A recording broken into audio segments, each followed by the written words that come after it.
Perfect. Well, hello everybody again, and welcome to our webinar today. This is John Muir Project's first webinar of our new series, Understanding the Science.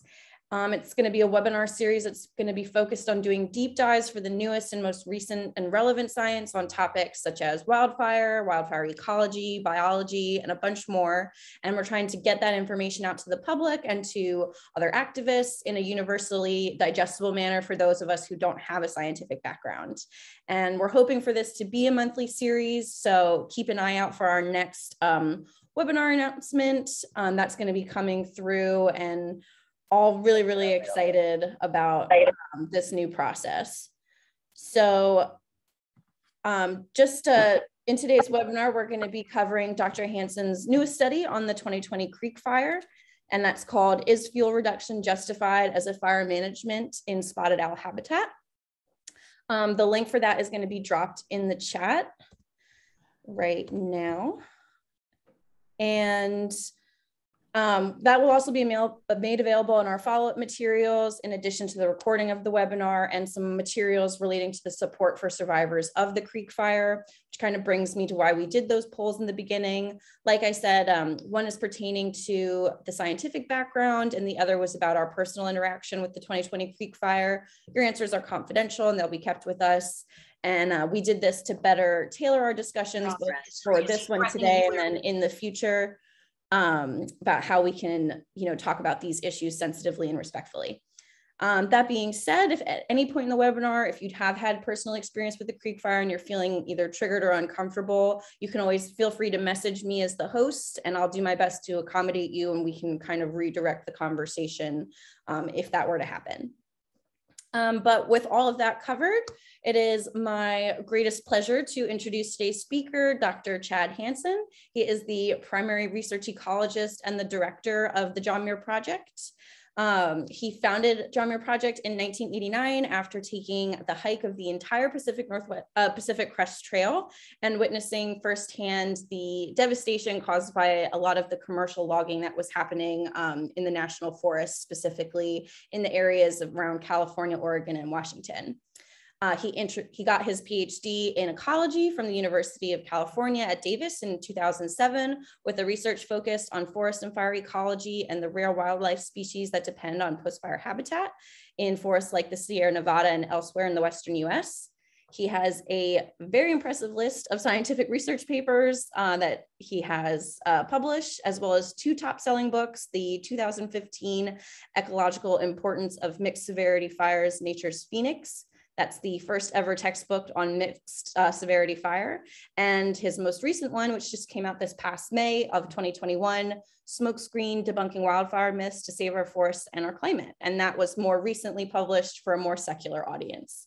But with that great introduction out of the way, and everybody seems to be set up and settled in now, we can get going. So Dr. Hanson, help us understand the science and take it away.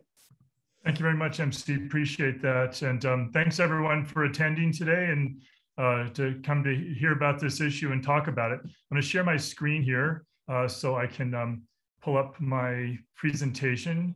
Can everyone see my screen okay? All right, good deal. All right, so I'm going to talk about my Creek Fire study. I'm going to do this in 2 parts. I'm going to talk about why I did the study and the basic methods and approach and some of the background. And then we'll do a little bit of Q&A there, and then I'll finish with the findings and the implications, and then we'll do more Q&A. So we'll do it in kind of 2 stages. And of course, as MC mentioned, there's a lot more information and detail on this in my book that I came out with last year, Smokescreen: Debunking Wildfire Myths to Save Our Forests and Our Climate. And so if you want to do a deeper dive on this, you can certainly find that information in Smokescreen. All right, so as you all may know, the creek occurred in the southern Sierra Nevada in 2020. And the fire ultimately burned about 380,000 acres. Large fire, in fact, the biggest single ignition fire in modern record keeping in the Sierra Nevada. Not the biggest fire in history, but the biggest fire from a single ignition in modern record keeping, which basically people trace back to about 1950 when we started keeping reliable modern records. So we're talking about mostly the Sierra National Forest. There is some private lands as well. mostly Southern California Edison. And the rest is national forest, a mix of general national forest where there's a history of logging in the past and also recent past, and then also some wilderness areas and roadless areas that have no history of logging. So I got interested in this issue because I saw a series of news stories right after the creek fire burned, and even actually while it was still burning, claiming that that areas that where logging had been done under the rubric of commercial thinning, where both small trees and many mature trees are removed and sold, that had somehow curbed the fire, and the fire had burned at very low intensity in those commercially thinned areas. And this reference was made to one particular area on national forest lands, and then also another particular area on Southern California Edison lands that had been logged in various ways, mostly thinning over the past 40 years, combination of thinning and prescribed burning. And I thought it was interesting because I know the area well, and I realized that in every single news story, they kept referencing these same little, very, very localized areas of literally a couple dozen or a few dozen acres. And that piqued my curiosity because, of course, the fire was 380,000 acres. And so I was wondering, why are we focusing on these tiny, tiny little areas? And it made me wonder if those areas are representative of what the fire was doing as a whole. So I started going to the creek fire because, first and foremost, I'm a field ecologist. I'm a boots on the ground person. And what I found was something very, very different from what I had been told by the press accounts. I found large areas that were commercially thinned that burned at high intensity. I found large areas of very dense forest with no previous forest management that burned at low intensity. And then, of course, a mix of every type of intensity in every management category. So I wondered, what happens if I analyze all of the data? And so that's what I set out to do. And another thing that was interesting to me and important to me about this area is that there are 3 different imperiled wildlife species that I've been studying for about 2 decades now that all live in that area. The California spotted owl, for example, which we know uses post-fire habitat and forages in the snag forest for its small mammal prey, nests and roosts in low and moderate intensity areas. The Pacific fisher, which we also know uses post-fire habitats very actively, especially assuming there's no post-fire logging. If there's, it's not something we'd expect them to use. But in intact snag forests, fishers definitely use those areas. So that intrigued me. And then, of course, blackback woodpeckers, which are strongly dependent on large patches that are mostly burned at moderate and high intensity. They need a lot of snags. And they make nest cavities for lots of other cavity nesting species like bluebirds. So I was intrigued from that level. I was also intrigued because I already knew there was a body of science that has been developing over the recent years, indicating that some of the assumptions that I saw in those news accounts were questionable. A lot of research indicating that denser forests do not burn more intensely, and in fact, they often burn less intensely, as this study found. This is Zalden Dunn 2018. And I also have a couple of citations to a few other studies that have found the same thing. Denser forests tend to burn at similar or lower intensities, not higher intensities most of the time. Also, I was aware of the fact that there was some research that had been emerging indicating that commercial thinning often is associated with higher intensity, not consistently lower intensity. Of course, there's a mix, and this figure shows that. The ones going to the left, that's lower intensity. The ones going to the right, that's higher intensity. But what you see here is in this study, in most cases, the majority of cases, the thinned areas burn more intensely. So that got me intrigued as well. And then the third one that got me intrigued was the body of evidence, including this study, which is Meigs et al. 2016, finding that forests with more dead trees don't tend to burn more intensely, which is contrary to what a lot of people assume. A lot of people assume if you have more dead trees in the forest, that the forest is going to burn much more intensely in a fire because the dead trees are fuel. So some intriguing things already emerging from the science. So what I did is I used the Forest Service's own data on fire severity, vegetation type, and snag density, pre-fire snag density. I looked at the entire fire area in mixed conifer and ponderosa pine forest types. And I investigated 2 key questions. One, whether fuel reduction logging was correlated with fire severity, particularly if it was correlated in the direction the Forest Service thinks and assumes, and also whether snag density is correlated with fire severity. And so I looked at those questions and found some interesting answers that were not what I was expecting, not what you would expect based upon the media coverage. But I'll stop there for a moment, just in case anyone has any questions before I go into my findings.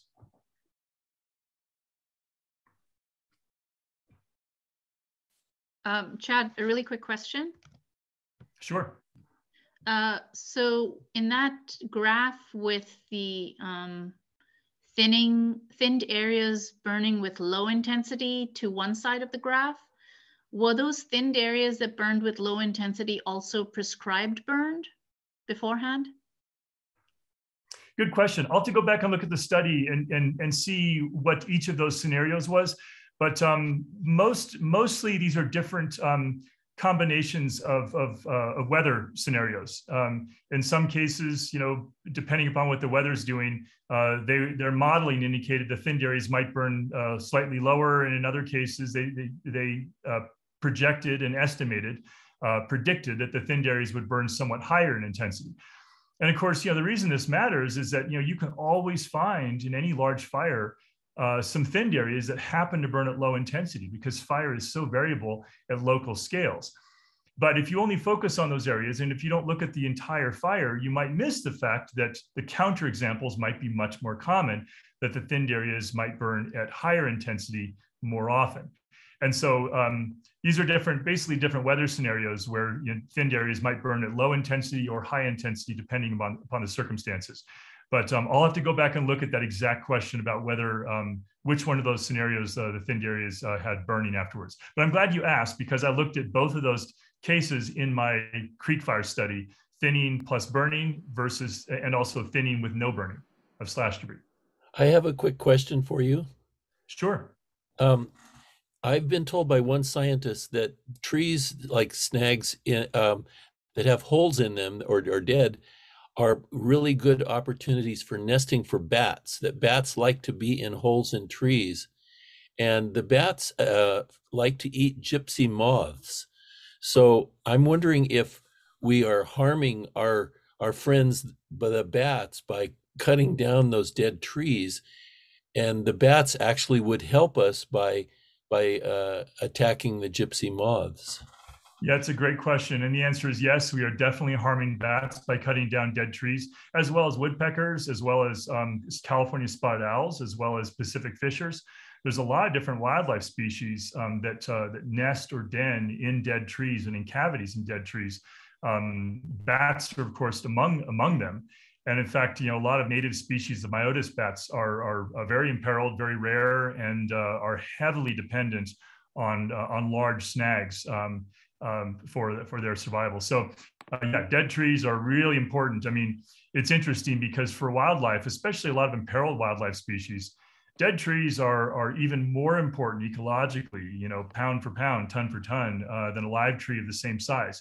Of course, live trees are really important to a lot of different wildlife species as well, but that's why you need this mix. You need the mix of low, moderate, and high intensity natural disturbance. So some areas are dense with mostly live trees, and some areas are mostly or entirely dead trees. Hey, Chad, we had a question here in the chat. There's a couple I wanted to address. Emily Johnston said, did you separate out prescribed burns versus thinnings for areas of intensity? And if that is a question that's better answered in your findings, we can address that then. Yeah. So in the last slide, what I showed is that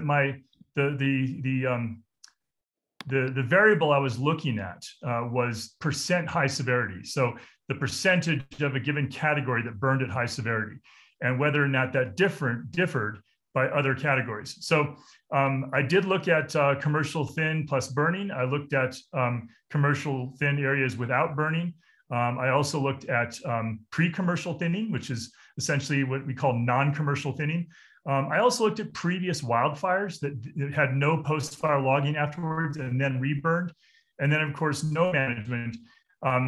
I did not have the opportunity to look at prescribed burn alone because there just wasn't enough of it in the forest types of interest. It's fairly rare for the Forest Service to just do prescribed burns without some type of thinning. And so I didn't have enough to analyze that category, but there's another study coming up where we do have enough, and we're looking at that too, and we have some interesting results. But I'll talk about, of course, this in detail in my findings in the next section. Awesome. This is a question from Dan. He says, where can we see the full citations for these studies? Are they in Smokescreen? Dan, I will redrop Chad's study into the chat so you have access to it, and that will be in our follow-up materials, but also Smokescreen is fully full of citations as well. Don't mean to steal that one from you, Chad, but I'm trying to make sure we have time to fit in all our questions. Craig asked, can you correlate the differences with fire intensity relative to surface versus crown fires? Well, so fire intensity is the technical definition is essentially related to the release of energy, and fire severity is depending upon whether it's vegetation severity, it's percent of tree mortality, or soil severity, which is essentially related to the consumption of the duff and litter and material on the forest floor. I looked at fire severity from a soil severity standpoint because of the concern that had been articulated by some of the Forest Service folks about the accumulation of surface fuel material because of fire suppression, because of the past tree mortality in this area. This area had a lot of previous snag recruitment from a drought period from 2012 to 2017. So that was the metric I used. Of course, it's perfectly valid to use other metrics like vegetation severity, but I chose soil severity in this one for that reason. Bottom line is that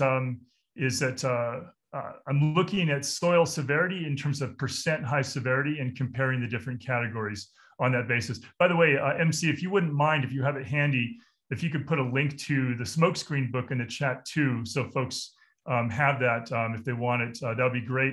And yeah, I wrote Smokescreen for non-scientists, but I have hundreds of scientific studies cited in the endnotes. Awesome. We'll get that link for Smokescreen put into the chat as well. We have about 5 more minutes before we move on to the next section. So I think we can fit in these last couple questions. Sure. Harry said, are there plans to do research in the Caldorf fire area? Good question. Yes, that is in progress, and hope to have something to report on that in the fairly near future. By the way, I also just got this morning another paper accepted on another large fire, one in California, one from last year, not Caldorf, but that's in progress. And I found similar findings to what I found in Creek Fire. There was higher overall severity, especially when you account for the tree mortality from thinning itself. But I'll talk about that in a future webinar. Awesome.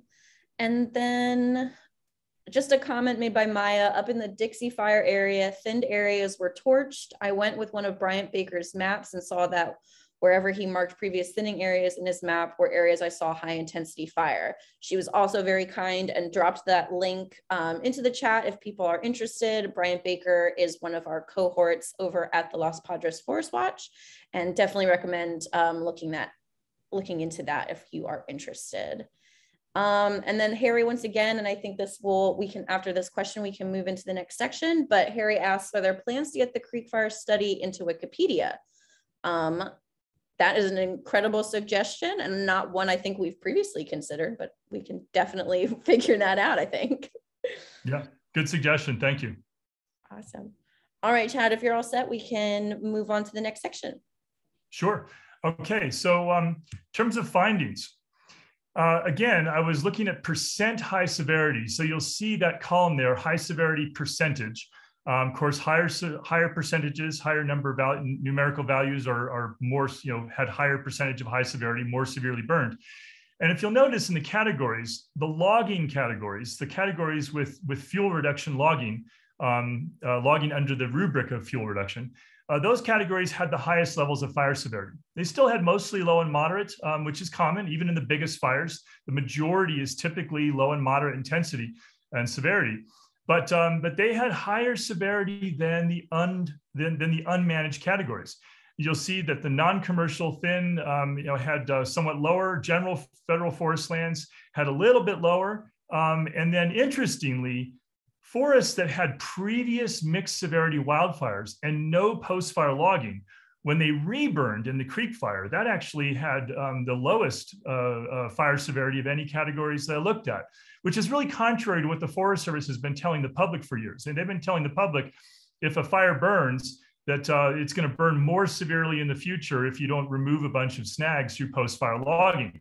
And that's not what I found here at all. I found quite the opposite. In fact, if you look at this, the post-fire logging category had 29.2% high severity.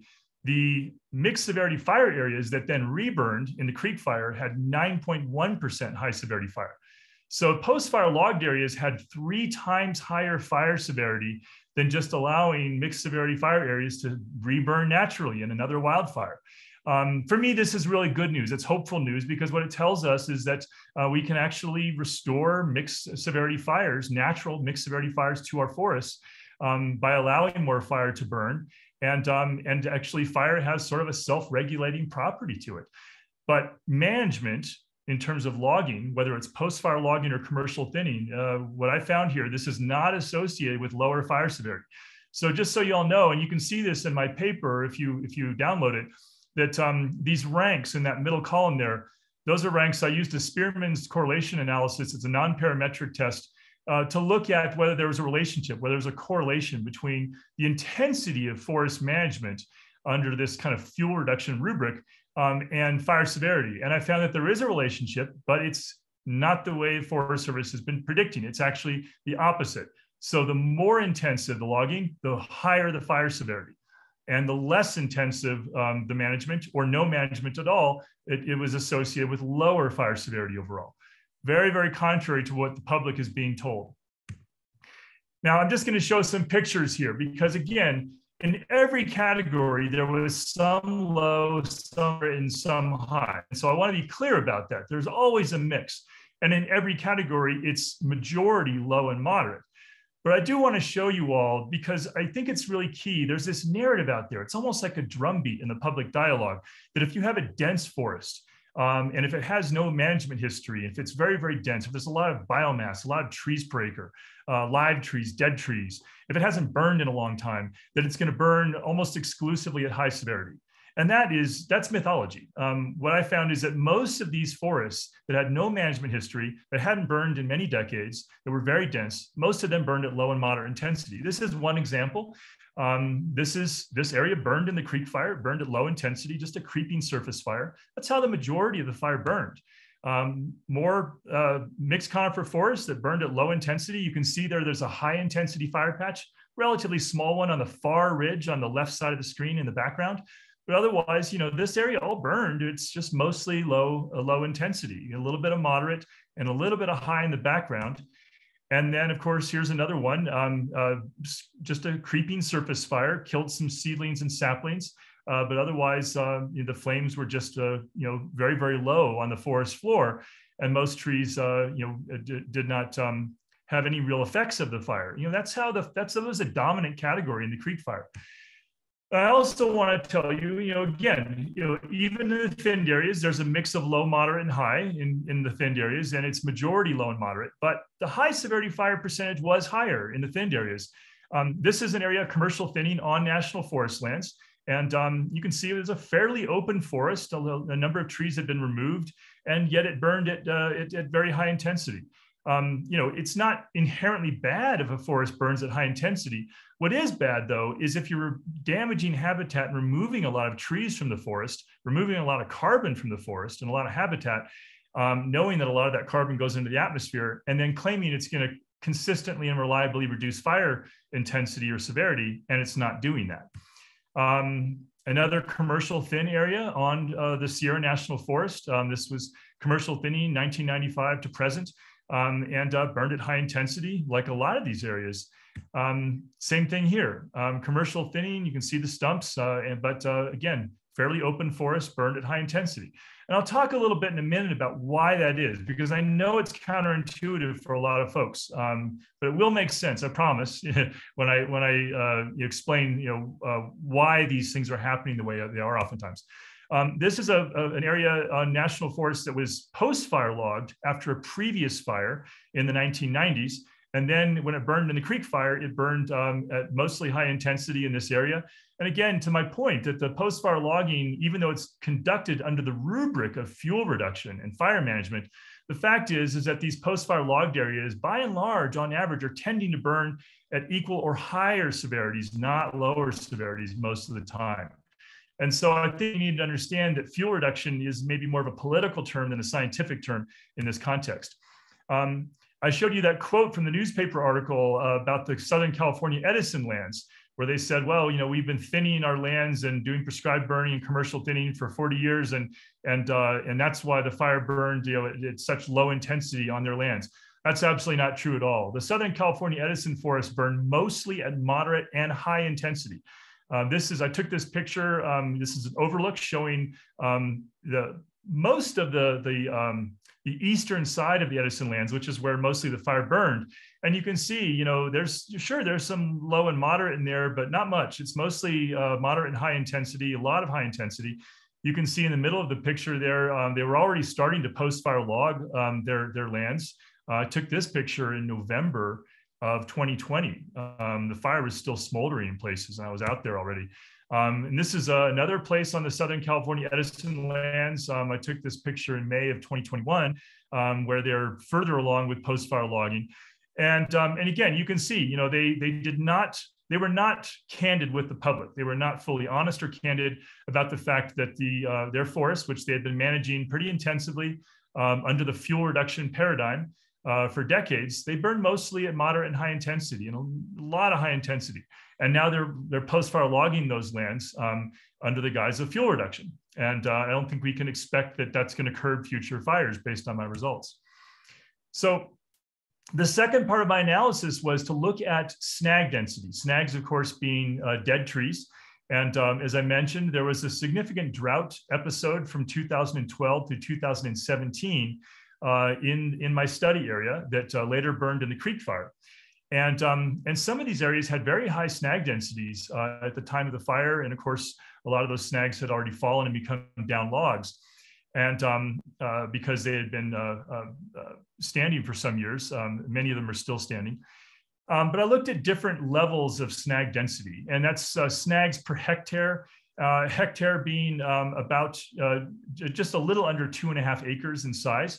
And so this is basically densities, anywhere from about, converting it to acres, about 10 per acre, up to several dozens per acre of snags. And what I found is that there was no significant relationship, no correlation between snag density and fire severity. And in fact, the highest levels of snag density had levels that were fairly similar to forests that had very low levels of snags. You can see there in the one category, 101 to 125 snags per hectare that had less than 1% high severity fire. Over 125 per hectare had 4%, but again, there was just no relationship, no correlation at all. And that's very different from what the Forest Service has been telling the public. They've been telling the public that the snags and the down logs, they're fuel, they're a fire hazard, and they've been using that narrative to justify logging operations, including what they call salvage logging. And so I'm going to give a little bit of context here, because this is key. One reason why the snags and the down logs don't tend to increase fire intensity is because, once trees die, the needles and small twigs, they fall to the ground, they quickly decay into soil, and there's just not much to carry flames. And of course, once the snags fall through just time or being blown over by the wind, they actually soak up and retain huge amounts of water. In fact, interestingly, they can hold 25 times more water per unit of volume than the surrounding soil. They act more like giant sponges than they do like fuel. And that's true even in a drought year. They're really remarkable. And A little bit more context, historically before fire suppression, there was always a mix of fire intensities. It's natural, it's good. A lot of species like different things. Some like it hot, some like it cool in terms of fire. High intensity fire was 20 to 35% on average of any given fire across the landscape, across any meaningful time scale and spatial scale. So, it's a significant component of high intensity fire, even though it was mostly low and moderate.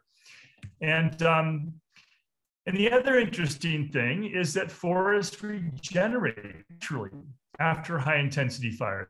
Me and Dr. James Hanson, the climate scientist, in a large high intensity fire patch in the Rim Fire. This was just last year, 8 years post-fire. And the forest is regenerating wonderfully, contrary to what the Forest Service has been telling the public.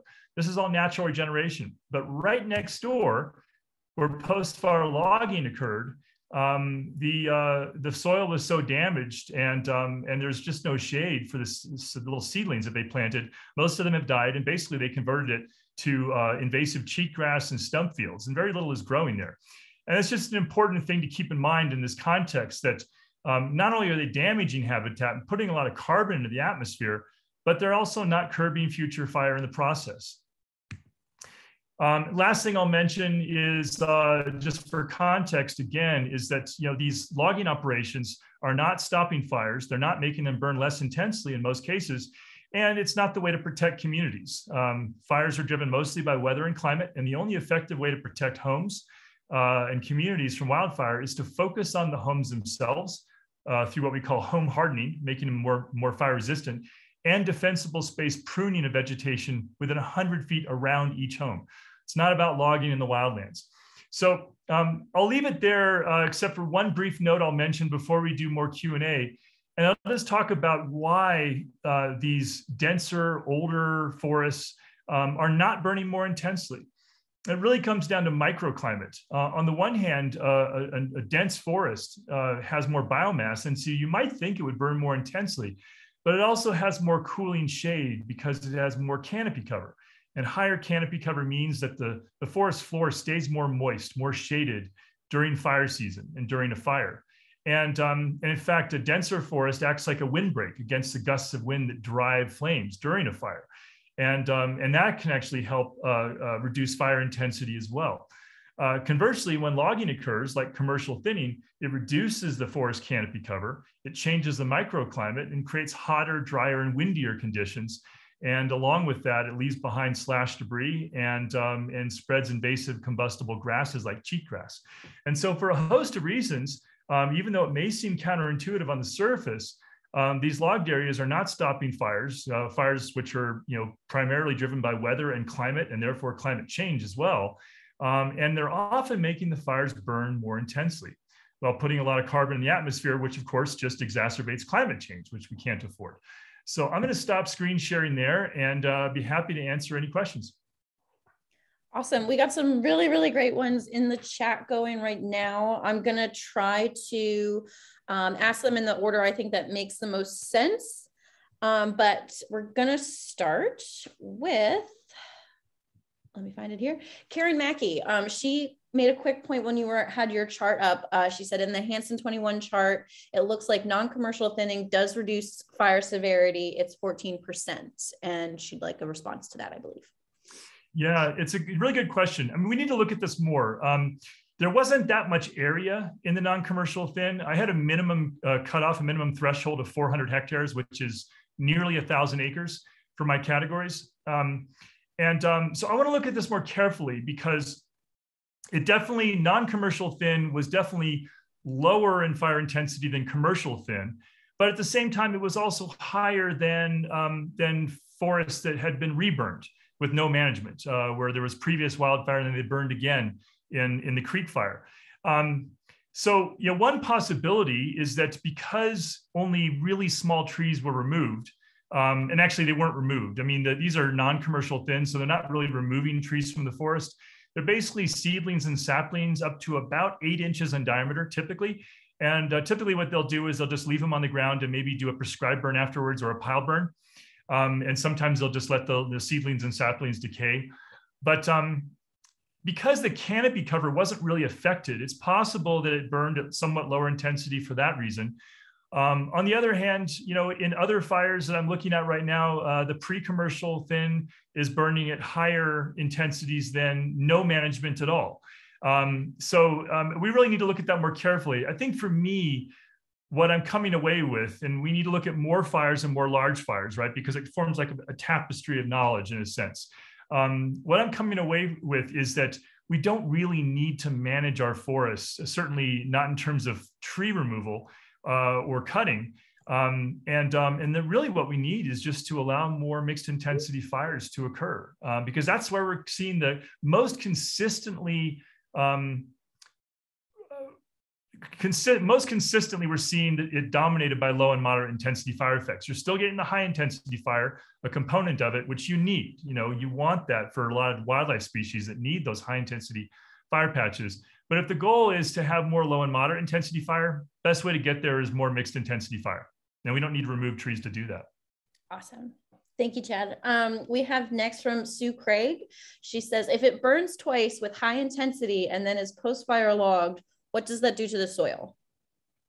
Right. So if you have a high intensity fire patch and then you have post-fire logging, and then it burns again, what we're seeing is that those areas will often, not always, there's still moderate and low intensity even in those areas, but on average, they're burning at higher intensities most of the time. And there's other research backing that up as well. So post-fire logging is not a fuel reduction strategy, despite the political messaging around it. It's really damaging a lot of habitat. And the interesting thing is, even though post-fire logging is basically clear cutting, I mean, it's, they'll sometimes leave 2 snags per acre, they'll leave 4 snags per acre and clumps here and there, sometimes a little bit more than that. But basically, it's pretty much a clear cut.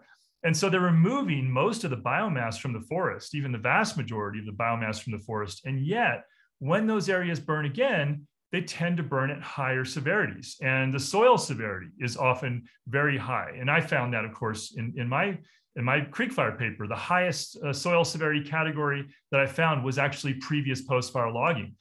And so this idea that if you have more biomass, that's going to lead to higher severity, whether it's soil severity or vegetation severity, it's really not standing up to scientific scrutiny. And in fact, if anything, we're finding the opposite, that these areas are often burning more intensely when they have less biomass in them.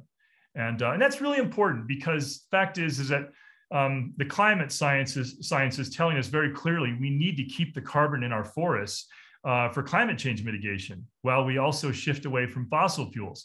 We need to protect a lot more of our forests so they can draw down more atmospheric carbon and absorb more of it and increase forest carbon storage. And it turns out that climate change mitigation goal is not in conflict with the goal of having more low and moderate intensity fire, while still having a significant amount of high intensity as well for the species that need that, like blackback woodpeckers. In fact, those two goals are very much in harmony. Great. Okay. Again, trying to keep our questions in a mostly linear fashion. We had Craig ask a question as well. He said, can you correlate age class with intensity? And then he also has a follow-up question about indigenous burning. He says, did indigenous use of fire get to be intense crown fires or mostly more beneficial surface fires? Are there any studies that you can identify for that? Great questions. I'm sorry, could you repeat the first part of that again? Yes. Can you correlate age class with fire intensity? Yeah, really good question. So typically, the older age classes tend to be more dense. They tend to have more biomass. And what we're finding in a number of different studies is that forests with more biomass tend to burn at equal or lower intensities. And I have some of those in that previous slide that I showed. We have a fact sheet that we put together on this called the myth of overgrown forests, which has a number of citations which we can send along to folks as well. As far as Native American cultural burning, it's a really good question. Native American cultural burning and mixed intensity wildfires from lightning strikes were both much more common historically before colonization, before logging and fire suppression policies. Both have been marginalized, both have been suppressed. And I've said this many times, I say this in my book, Smokescreen, is that we need more of both. We need to reduce the administrative and political barriers to Native American cultural burning, and we also need to reduce the administrative and political barriers to what we call managed wildfire, which is essentially letting more lightning strikes burn in more remote forests. I want to briefly address one question that I saw in the chat before I forget. The question was asked about the management history of the areas that had no commercial thinning versus the pre-commercial, the non-commercial thinned areas. And the forests with no commercial thinning had 21% high severity fire, which was less than the commercial thin areas. It was less than the post-fire logged areas, but it was a little higher than the 14% high severity in the non-commercial thin areas. And the question was asked, well, what's the management history of those forests with the 21% high severity that didn't have commercial thinning? It's a really good question. They actually did have previous management prior to 1995, but they didn't have any recent logging. So this is why we need more data, and I need to look at this more carefully in terms of the deeper management history, because some of those areas were tree plantations from clear cuts in the 1970s and 1980s, even the 1960s. And so they didn't have any recent logging. In other words, nothing since 1995, which was my cutoff in this study. But they did have historical logging in many cases. And that probably had somewhat of an influence there. So that's something we need to look at. And this is something we'll do a deeper dive in future studies on that. The problem was in this particular case, the records are not that great about previous management prior to 1995. So I wasn't comfortable trying to use those data sets prior to 95 because they're very incomplete. But there are other ways of doing that, like using satellite imagery, but you have to kind of go pixel by pixel, and it's really, really time consuming. Anyway, but it's a great question. And I think it's a little bit more nuanced and I think there's also some topography there. Of course, there was a lot more area involved in the area that was just the unmanaged, the forests that had no recent management versus that pre-commercial thin or non-commercial thin area, which was a pretty small subset. So it may be that there was just some noise in the data just because it was a smaller area. But again, we'll be looking at this more carefully in other fires. Yes, one of the many things that we learned while doing these studies and talking about them is the constant need for more, I feel, is something that we keep learning. Casey Hovack has a great, and I apologize if I mispronounced that, has a great question. He said, similar to thinning, fire severity is not in discrete categories, but on a continuum. How do we communicate effectively what high severity is when each person has their own idea of what that is? Yeah, that's a great question. So, high severity fire, of course, as I mentioned, you can look at it in terms of soil severity or in terms of vegetation severity. And, there are definitions of this, and the definitions are fairly quantitative, and we do the best we can, both with soil severity in terms of how that's defined, also in terms of vegetation severity. The typical definition in terms of the way most people think of it, in terms of tree mortality, the typical definition is usually 0 to 25% tree mortality is low severity, 26 to 75% is tree mortality is moderate, and over 75% tree mortality is high severity. Of course, those definitions vary somewhat. And, so yeah, you're definitely flagging an issue in the scientific community that, those definitions vary. I mean, I see some studies where they define high severity as 90% mortality or higher, and they define moderate as 10 to 90% tree mortality, which is a really wide category. I don't prefer that personally. I prefer, a more standard definition, but I think most scientists define it as 0 to 25, 26 to 75, and over 75. And that seems to work out pretty well because the moderate category is usually not that big. Surprisingly, there tends to be this transition between low intensity and high intensity that can be often a kind of a narrow band on the landscape. So I think it works out pretty well. But yeah, I mean, this is an evolving thing in terms of how we describe these concepts, and it'll probably continue to evolve.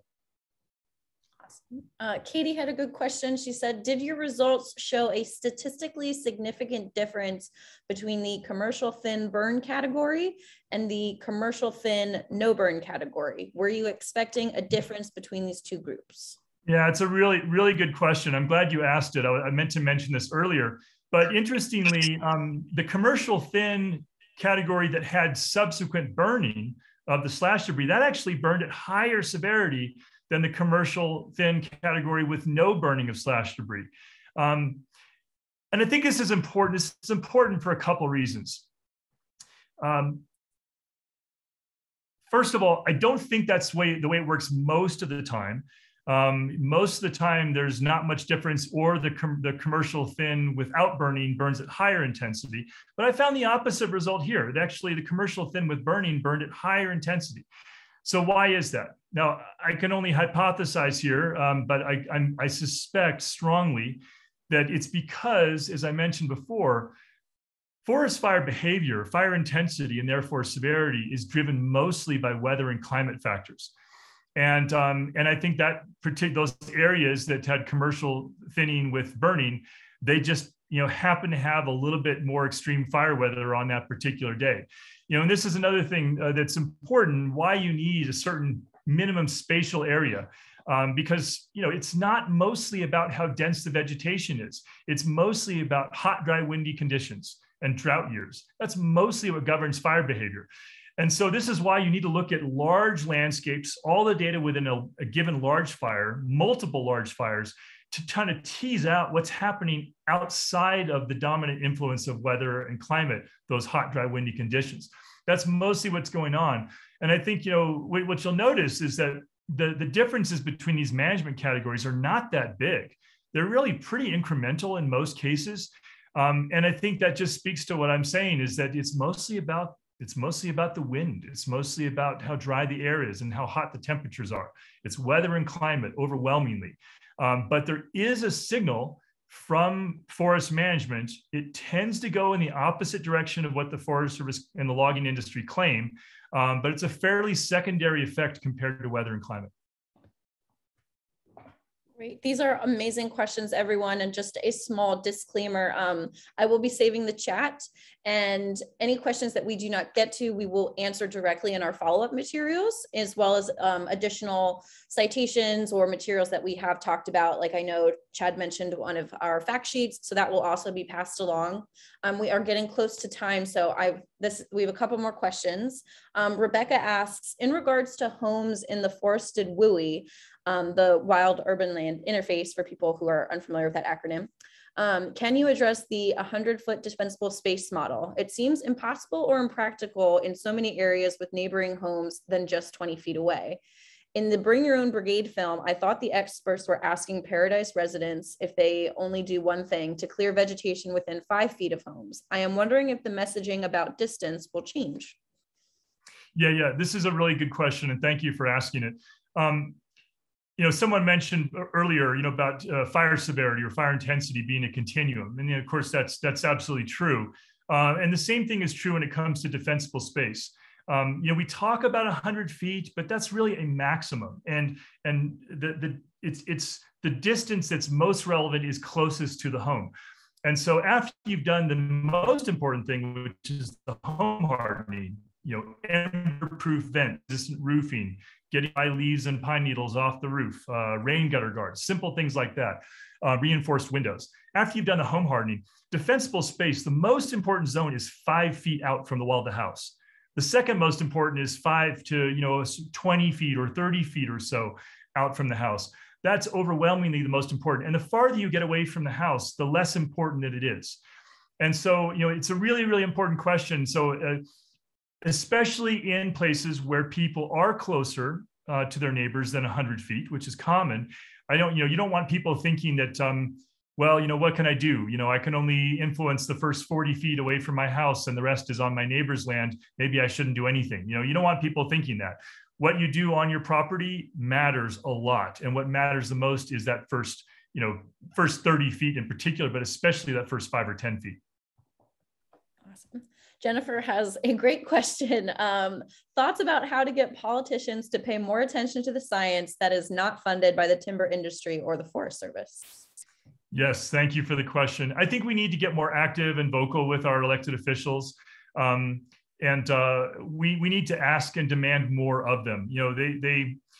they need to step up. We know, of course, that the Republicans are very regressive on these issues, but also so too are many of the more centrist and establishment Democrats. We really, I think, need to build up and lift up the progressives and ask them to demonstrate leadership and really change the paradigm in Congress. Because the fact is that a lot of the Democrat Party establishment is far too aligned with the logging industry than I think a lot of us would like to believe, and that really needs to change. They need to hear from their constituents. Some of the Democrats, some of the most powerful Democrats, are heavily funded by the logging industry in terms of campaign contributions, and many of them are not, right? So we need to look at that. We need to hold them accountable, just in the same way we'll hold them accountable for taking campaign contributions from the fossil fuel industry. And I think we really need leadership. We really need leaders to step up, especially among the progressives, and really push for change. We need to get the Forest Service out of the commercial logging business, and that's going to take a change in the law. Absolutely. I think we have time to squeeze in one more question, kind of along the same line and vein. Sean asks, is there a good visual summary of your findings that we can share with local elected officials? Good question. I think certainly the charts, the tables in my study are something that can communicate the numbers pretty quickly. But again, we can also share photographs like some of the ones that I included in my presentation. If people want those kinds of visuals, and if it might be helpful, we're certainly more than happy to share those. I can send those to MC, and she can get those to anyone who's interested. Awesome. Well, thank you everyone so much. We have had a great presentation with incredible attendance. Thank you guys for giving us your time and attention. It's very much appreciated, and for all of your great questions. And just to reiterate, if we didn't get your questions, because there were so many good ones, we are saving the chat. Those will be directly responded to in our follow-up materials. And please keep an eye and an ear out for our next announcement for our next webinar in this series, Understanding the Science. And thank you, Chad, for being with us here today. It was really great. Thank you all. Appreciate it. See you next time. See you next time.